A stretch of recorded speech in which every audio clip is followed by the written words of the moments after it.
طلعنا لقينا الدار مولع، السيارة طلعنا فيها حوالي 3-4 شهداء. السيارة عصور اللي هو دغري السيارة ما حكينا يعني في شهداء فجأة ولع فيها 4 شهداء السيارة. عندي كمان اثنين ها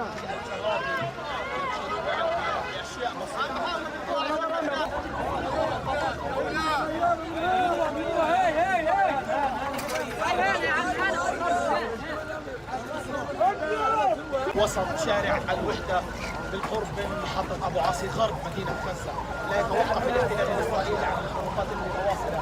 اللي صار طالع من عند الجزيرة السيارة وفي ناس تمشي رايحة جاية كصاروخ كمرأة وكابينت وشابين وماتوا، ما فيش إصابات، ماتوا راحوا. وينهم مين اللي عمل الهدنة هذه بهدوء تام؟ وين العالم هذه؟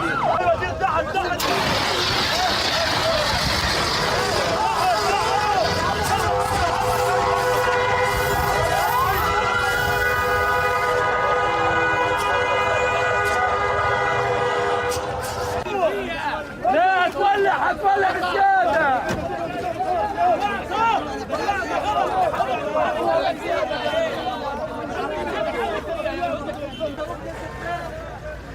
قلت كمان صاروخ نزل.